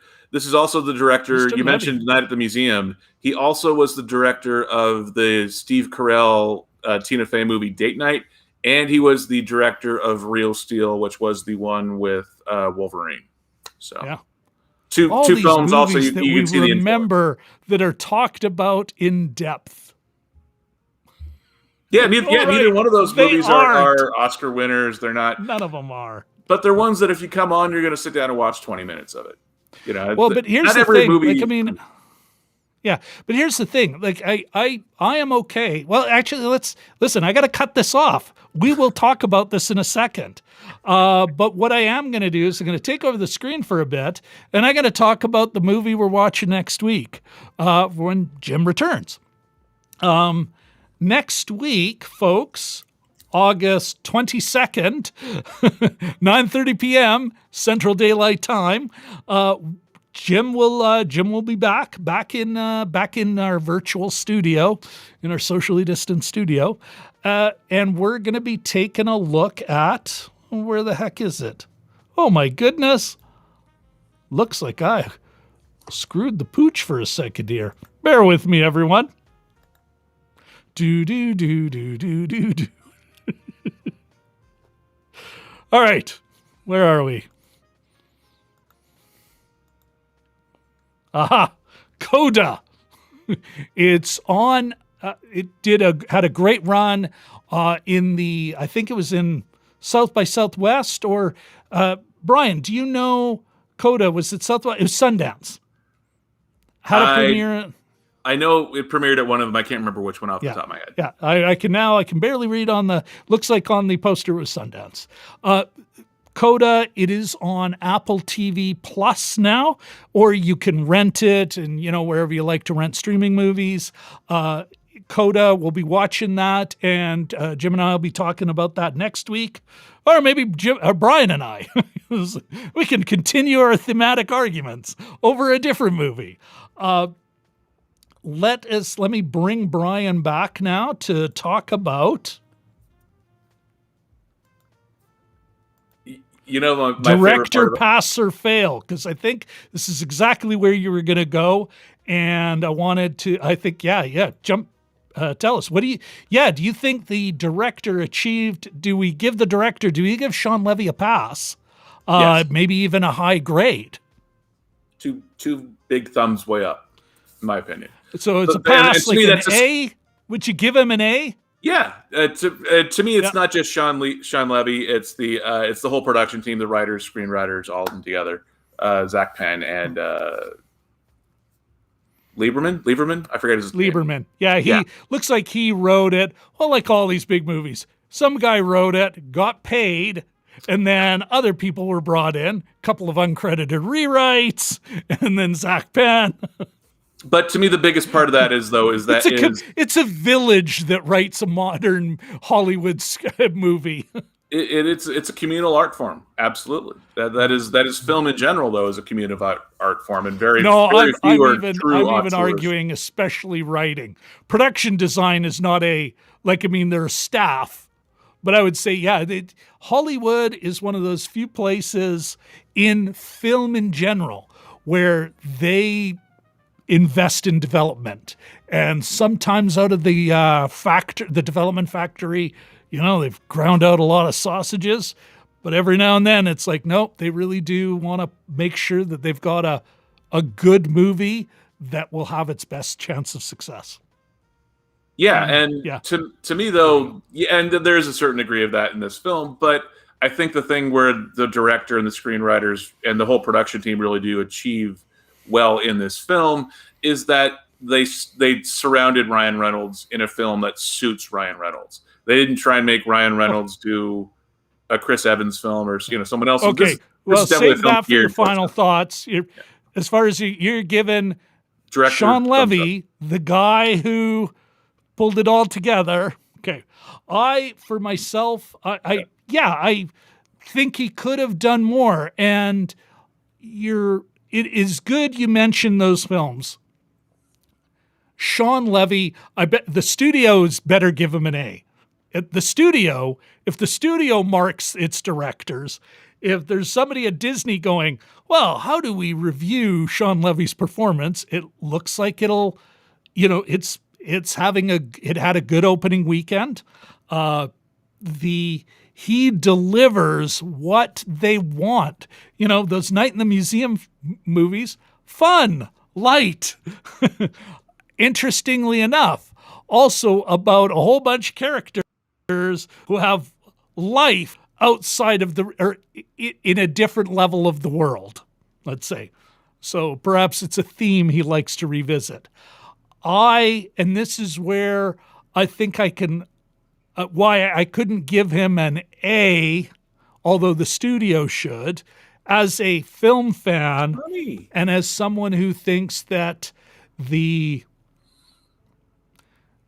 film he produced, and with a rookie director, it sounded like he had a lot of involvement in bringing that film to fruition. A larger part than most producers are of the success of a film is Love and Monsters, which I think is there is a movie that's saying something. That's a movie I think we'll be talking about in 10 or 20 years. I cannot speak well enough of that flick. He was the producer. He helped shepherd that thing to the real world, and it makes me proud to say that he is a Canadian, because Shawn Levy's a Canadian. But I'd give him. I'm not going to give him again. He made a very nice and ultimately a nice film that may be remembered as being a nice film, much like I remember Night at the Museum and everything. Oh, they're very nice films. Well, but he is. Yeah, when he's delivering studio fare, the studio got to give him an A, and I'm definitely giving him a B or a B plus. And he is one too that if you look at his IMDb page, he has 40 director credits, but he also has 61 producer credits. So this is a guy who's used to doing several different roles and being able to do all very well. Yeah, around for decades. All right, my friend. Final thoughts. I think in a certain way, when you were talking about like the studio being happy with him, the studio sort of being like, Antoine, making a lot of money. I think this film will make money. Obviously, we're still not quite back to normal in terms of what a box office for a film will be or should be, would normally be. But I think this film will make money, has made money, will continue to make money. I think this is a film that will have a certain life, with Blu-ray and DVD and streaming, and I think it's one that will probably end up on TNT and all these cable broadcast outlets where we'll see it for a while. But yeah, I think is this a Matrix? No, but it's not trying to be. This is just it's fun summer fare, and I think they achieved what they set out to do. Here is now I haven't updated my spreadsheets to today's figures, like past this weekend. But right now, that's going back to what you're talking about, how normal or not normal it is. We're just about through the summer. Now we still have fall, we still have the Christmas box office, but right now the total box office as of Friday is 1.7 billion, rounding to the nearest 100 million.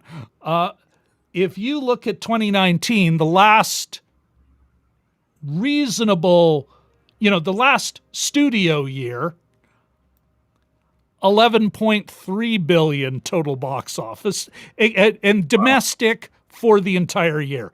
Yeah, it'll be interesting to see when we can honestly talk about back to normal.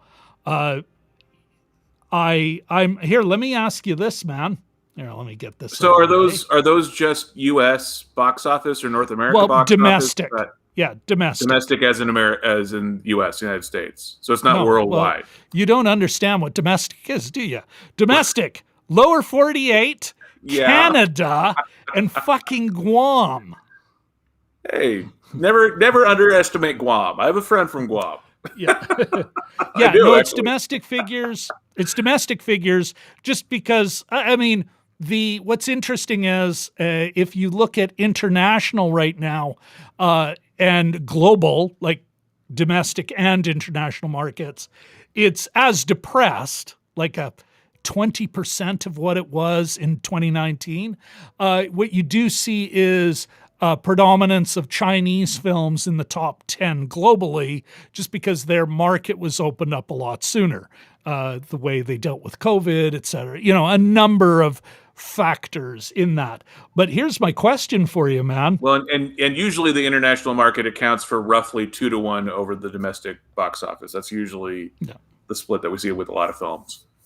Yeah, this split this year will be not 2-to-1. It'll probably be much higher. Again, because of China. Because of China. It's just China. Here's my question for you, Brian. What do you think is going to be, when do you think we can say, okay, we're in the new normal? Because, the math is pretty clear. We are not in the new normal. And I don't think, and we had this conversation before about vaccination rates. Canada now is way beyond where the United States is. And the United States is such an important part of that market. I think the Suicide Squad was never going to be as big as this. It's just too gory. That's a hard R.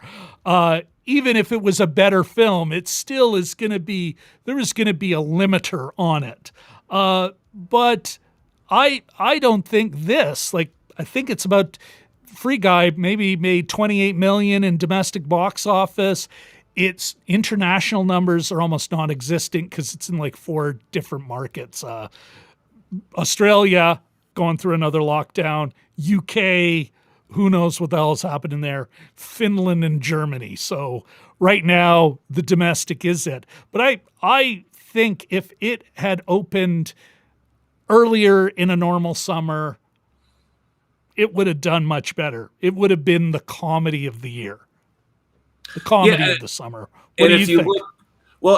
Because if you look at the last, say, 10 years of, as far as the current economic model and when the summer movie season kind of starts and ends and waxes and wanes, and then Christmas time as well, the summertime this year is a lot different because we didn't open up until later because the last 10 years or so, we've had blockbusters coming out in early April, even the last weekend in March, extending summer earlier. So by the time we get to mid-July, usually that's sort of when the leftover blockbusters, the ones that studios don't really have a lot of confidence in, usually are the ones that come in after July, because July and August is usually Black Widow was supposed to open either in November or in that early May, late April. This is going to be a big tentpole flick, you know? And because everything got pushed back, Black Widow doesn't open until 4th of July weekend or right around in there. But that's my point, though, is like we're getting an MCU movie, though, coming up in a couple weeks in September. So we've kind of shifted a lot of the summer or the whole calendar around. So I think it's hard to say that August 2021 would be similar to what August 2019 was or 2018. I think the calendar right now is so all over the place because of everything that we've gone through that I think it's not an apples to apples comparison. But I think as we get back to some semblance of normalcy. Well, that's exactly what I was saying. As far as when that happens, we have to look at 2021 as we're still in the pandemic. Absolutely. And the other thing too is that, times of strife in general accelerate change. And when you look at streaming as a factor in this, we saw that lawsuit with Scarlett Johansson with Disney over Black Widow. I think with these companies being more vertically integrated, where the studio is making the movie that then the streaming platform airs, they might look not just at box office, but also just how much money it brings in. And if you're doing the HBO model where where they're posting the movie on the same day as it goes to theaters, that's different than Disney posting it the same day but charging $20 or $30 to stream it as opposed to. So I think as long as the studios I'm not sure what you're saying there. I'm saying that I think how we consider box office in and of itself, the concept of it is going to change over time to just how much revenue it brings in. And we're going to be looking at it as not just what people pay for a movie ticket in theaters, but also what they're paying for it on streaming. And whether that, I don't think that actually. I don't think that's actually any different than 30 years ago when they'd say, okay, we have box office, then we have the ancillary markets. We'll have DVD, we'll sell to television. The players have changed, the mix has changed, but it's still the same thing. The studio doesn't finance a movie solely on box office. They're going, okay, how much can we squeeze out of this movie throughout its lifetime? How many revenue streams can we pull out of this thing?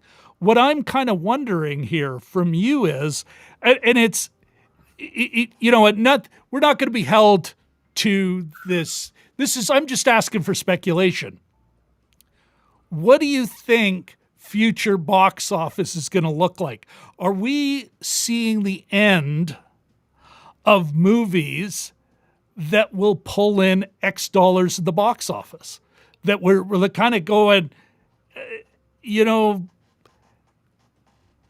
we're not going to see, it's going to be a long time coming before we see another $700-800 million movie. Like if you look at, F9, the Fast Saga has brought in, here, I'll put it back on the screen again. Sorry. F9, the Fast Saga, that's brought in $681 million. A lot of dough, absolutely. But that's because it had fuck all competition. It was like one of the first big American movies to roll out. One of the first, once we get back to normal, the new normal, the post-pandemic normal, could F9 have pulled in that kind of numbers? Are we going to see lower box office numbers overall, and a big hit will be defined differently? I don't think the big hits will be defined differently. I do think that F9 will have the distinction of being the most profitable QWERTY keyboard key of all time for a long time until the Enter key gets its own movie as well. I think what we're going to see though is, part of the reason why we look at box office is because I want to see one of those old school, where the F keys were big and wide, big and clunky, and big. Yeah, and then that it's literally that somebody should commit once it gets to F12, which isn't that supposedly where they say they're really pulling the plug? Sure, they are. I want to see a keyboard that literally that each function key is just a hotkey to bring up that F, that fast and furious. Okay, sorry. I got caught like a puffy tail. Ooh. You're riffing, you're freeform jazz. You're soloing there. Yeah. No, I think though that I think though that part of the thing is that part of the reason why we look at box office is because as far as a revenue pie goes, it's for the longest time it's been the biggest piece of the pie. So therefore we look at box office, and it's easy for anyone who loves movies to go, oh, how much did it make in ticket sales? As opposed to going, okay, well, how much is DVDs and Blu-rays and streaming deals? And I think we're going to see a little bit more of a spreading out of the different sizes of pie in the revenue puzzle, so that. How will we find out though? Like that's a tough one, right? Like, well, but it's also like Disney has to release those numbers. We have only learned about Black Widow. We don't know how well it did with Jungle Cruise or any of the other ones that did same date release. Well, and I think how Disney are we is going to doing find out? Some of Disney, I think too, is like some of their films they're releasing as part of Disney Plus, and some are like Black Widow where you have to pay extra. So I think part of this too is just the public that looks at those numbers, trying to come up with a new. Well, I'm saying though we're not getting those numbers. We only got it with the only number Disney's released on how it did premium rental, premium access. The only number they released was for Black Widow. We didn't get it for Mulan. We didn't get it for Raya. We didn't get it for Cruella. Like we just don't know. It's that. Now, not to say that we knew about how much how much Netflix would pay for third window rights, and which market and where, and are you going to have a yeah? But I think is a lot clearer because there's more external players. This is literally Disney selling to itself. So it's like, if it's a number that we like, we'll tell you about it. If it's a number we think we need to release for another political reason, maybe we will. Well, and I think maybe it'll be accurate. Who the hell knows? But I think part of that too is the business model for Hollywood is changing.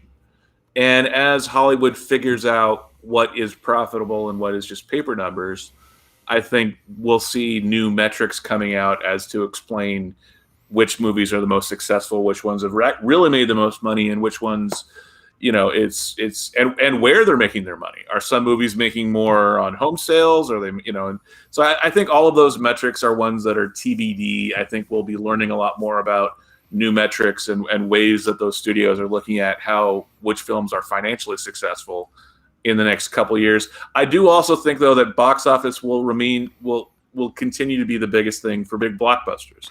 And ironically, I also think it'll be the tiny art house films because they're so cheap to produce. I think what suffers with the current economic thing that we're going through is the middle class films. It's the studio films.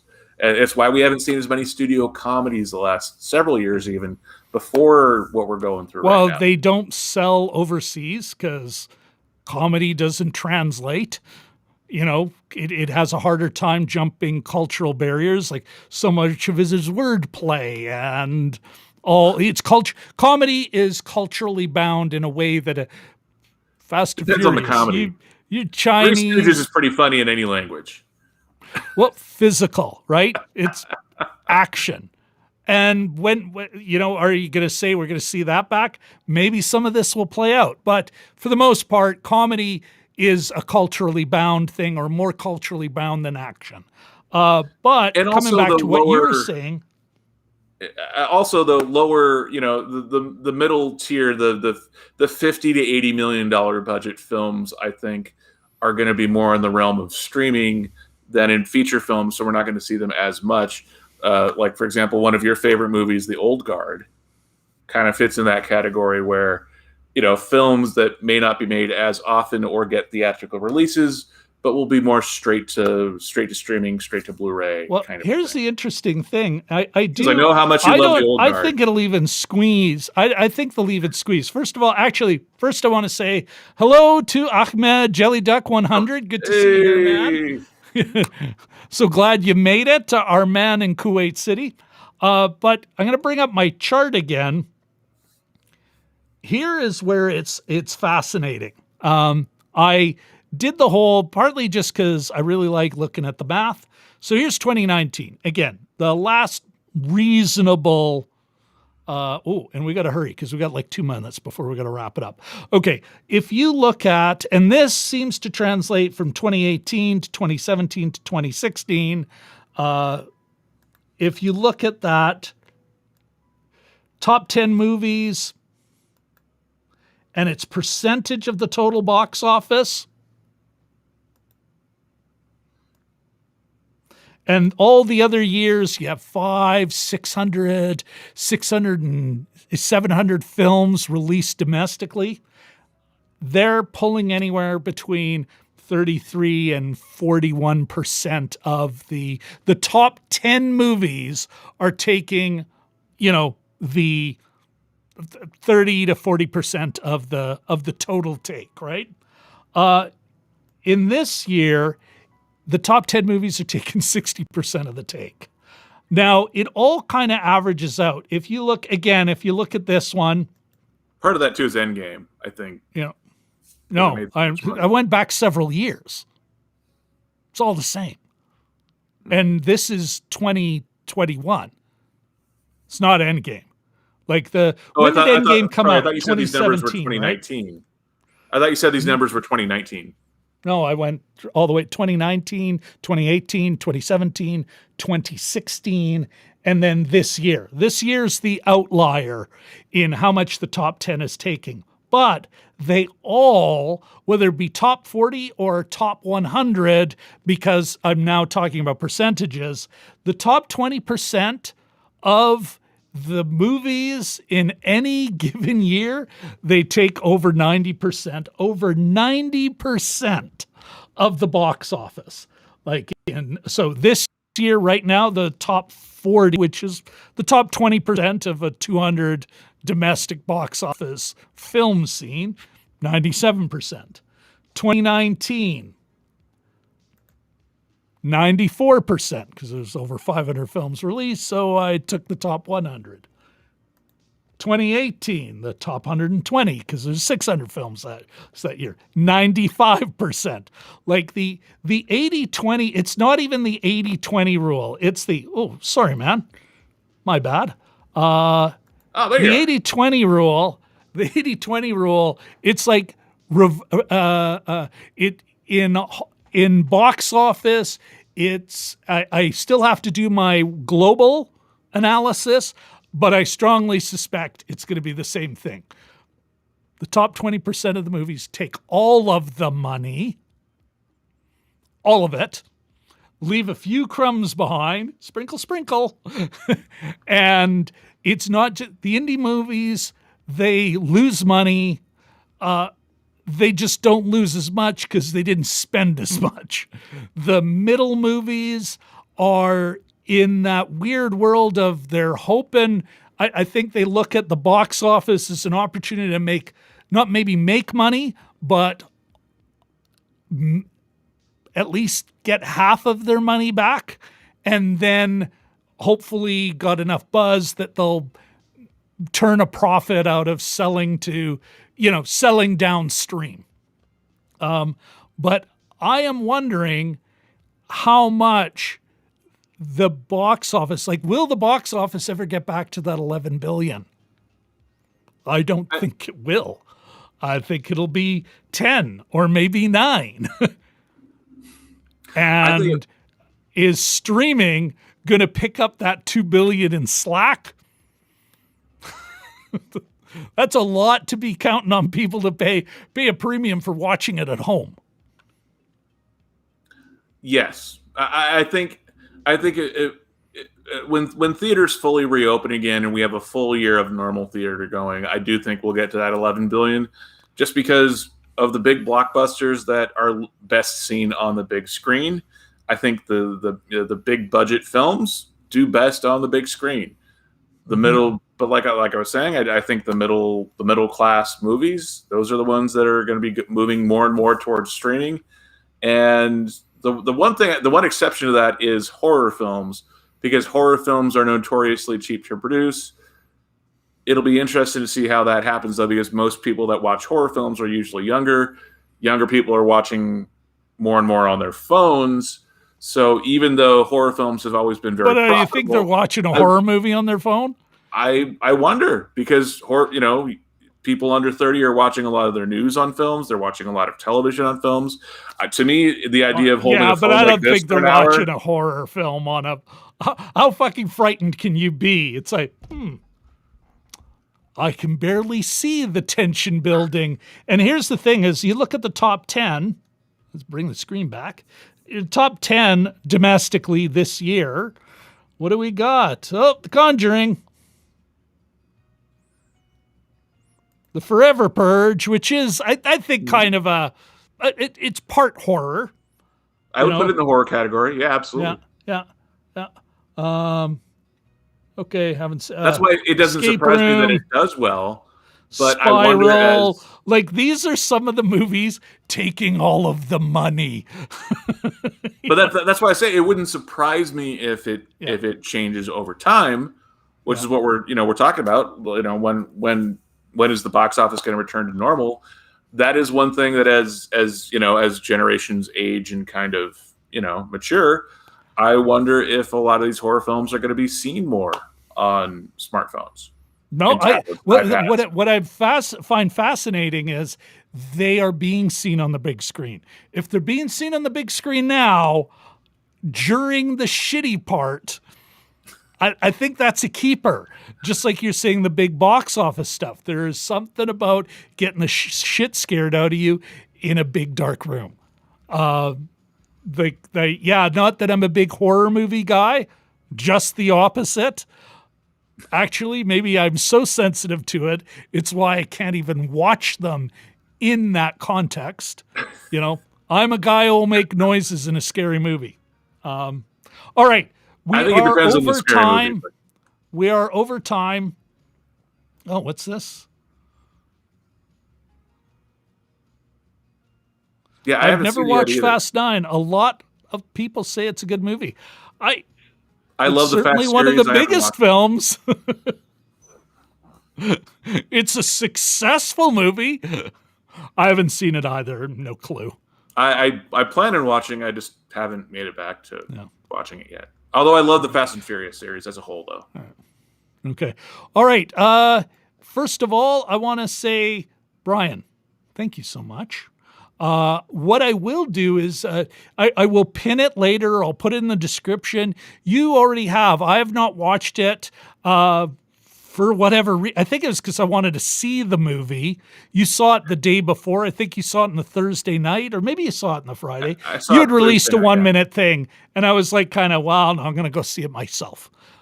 Then I'll watch yours. And then this played out, and I'm like, well, I might as well wait. I will put a link to your 1 minute review without my bullshit either in a pinned comment or in the description. And I've shot my 5 minute movie review, and that's coming. I'm just middle of editing. Oh, really? Oh, okay. Well, never mind then. Go to Dragon Movie Guy's channel. That link is in the description. And when he's got that 5 minute review, I'll throw it in the description of this. Brian, once again, thank you so very much for popping by. Let's I know I have. Oh, there we are. Now this is the same. You're more active. Well, though we can find you on Twitter at Dragon Movie Guy, and that is in the description. You're more active on Instagram at Dragon Movie Guy, correct? Yeah, and I've been trying to up my presence on Instagram. I've been trying to post a lot more trivia. Has he liked any of my stuff? No. Anyway, continue. I'm trying to support his, like and retweet his shit. Does he do it to mine? Never. Anyway, continue. No, please continue. Continue to promote yourself.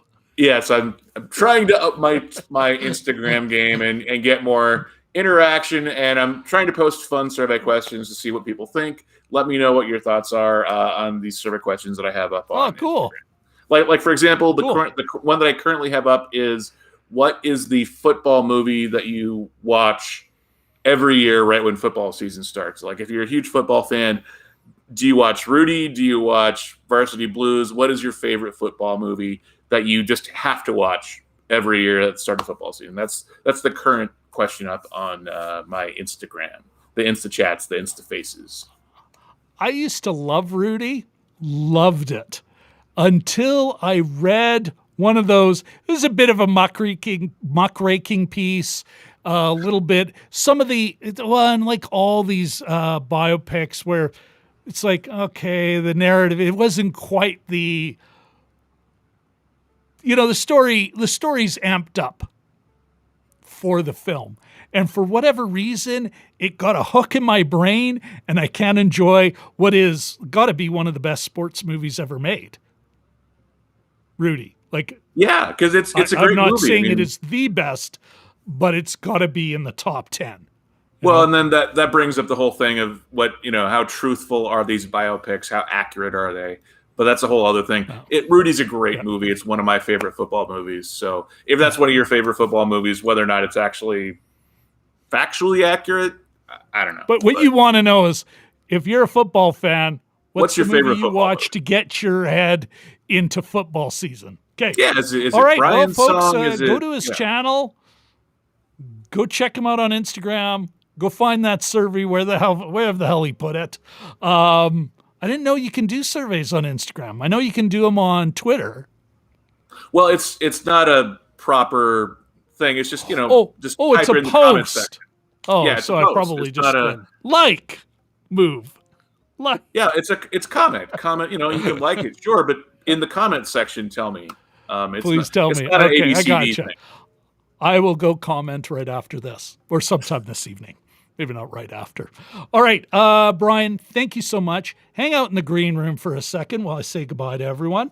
All righty, folks. I can only repeat what I said before. Ahmed, you're right. We should post the link on live chat. Yeah, that's it. We'll have we'll do that next time. You, Ahmed, thanks for dropping by. Any of our lurkers out there, thank you very much for watching. Really appreciate you popping in. And what else can I say? Don't forget, next week we are going to be watching Baahubali. Or no, not Baahubali. CODA.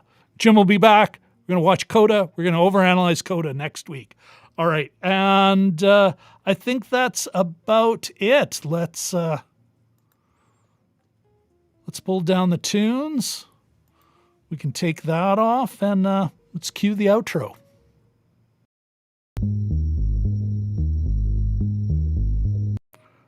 That is the wrong outro. Let's try that again.